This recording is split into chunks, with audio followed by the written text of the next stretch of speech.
रक्षाबंधन व भूमिपूजन सोहळा चांदूर रेल्वे। आपणास कळविण्यात आनंद होत आहे की गेल्या अनेक वर्षापासून चांदूर रेल्वे शहरामध्ये पाण्याची समस्या असल्यामुळे माननीय आमदार प्रतापदादा अडसड यांनी दिलेल्या चांदूर रेल्वे शहराकरिता यांच्या प्रयत्नाने लोअर वर्धा डॅम वरुड बगाजी येथून अमृत 2.0 योजनेअंतर्गत चांदूर रेल्वे शहरात योजनेचे भूमिपूजन सोहळा बुधवार दिनांक 28 ऑगस्ट 2024 वेळ दुपारी 1 वाजता तसेच रक्षाबंधन सोहळा दुपारी 1:30 वाजता आयोजित करण्यात आलेला आहे। त्याकरिता आपली उपस्थिती कार्यक्रमाचे उद्घाटक अध्यक्ष माननीय आमदार प्रतापदादा अडसड, धामणगाव रेल्वे विधानसभा क्षेत्र।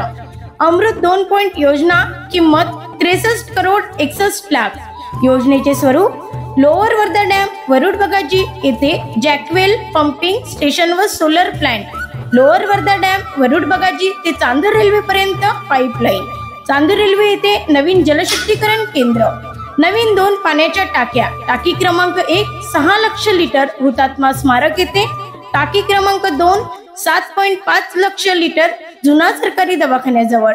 चांदूर रेल्वे शहरामध्ये अंतर्गत नवीन पाण्याची वितरण व्यवस्था व नवीन नळ जोडणी। भूमिपूजनाचे स्थळ हुतात्मा स्मारक, मेन रोड चांदूर रेल्वे। रक्षाबंधनाचे स्थळ संताबाई यादव मंगल कार्यालय चांदूर रेल्वे। विनीत भारतीय जनता पार्टी, भारतीय जनता युवा मोर्चा, भारतीय जनता महिला आघाडी चांदूर रेल्वे, जिल्हा अमरावती, महाराष्ट्र।